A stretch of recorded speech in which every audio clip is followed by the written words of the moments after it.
Inspiration chassidique du jour 14 Shvat. Dans une lettre à un chassid, le Rabbi Rayatz, Rabbi Yosef Yitzhak, 6e Rabbi de Lubavitch, révèle une certaine manière de faire qu'il y a chez les rabbis, chez les rebbeim, les maîtres de Lubavitch, les tzadikim en général. Il lui écrit que les rebbeim avaient l'habitude, hormis le fait de prier pour leurs chassidim, de invoquer la miséricorde divine pour eux, sur leur famille, sur leur âme, etc.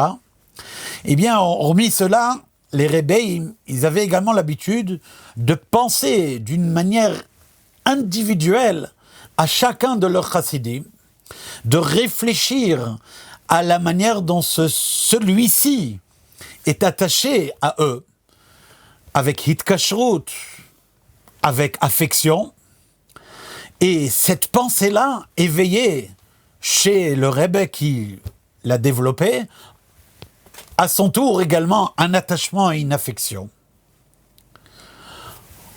En conséquence, ça réveillait chez le chassid l'essence de son âme. En effet, la pensée très intense d'une personne peut réveiller l'essence de l'âme de quelqu'un d'autre. On le sait au niveau d'un regard. Un regard perçant qu'on porte sur une personne, même lorsque elle est de dos, peut faire que cette personne va se retourner, comme percevant le regard qu'on porte sur elle. Il en va également de la pensée. Ceux qui ont cette capacité de penser avec une telle intensité, ils éveillent chez la personne duquel ils pensent les forces profondes qu'il y a dans leur neshama.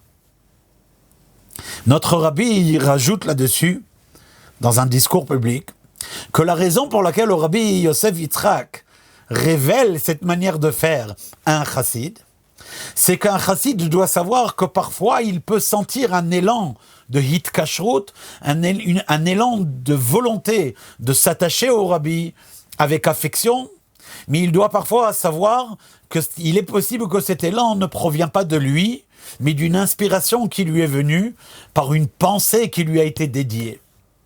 Et lorsqu'il prendra conscience de cela, il cherchera à qu'est-ce qu'il peut faire lui qui va au-delà de ses habitudes et au-delà de sa nature afin de développer cet hitkashrut, cet attachement de son côté à lui d'une manière personnelle. Kol Tov.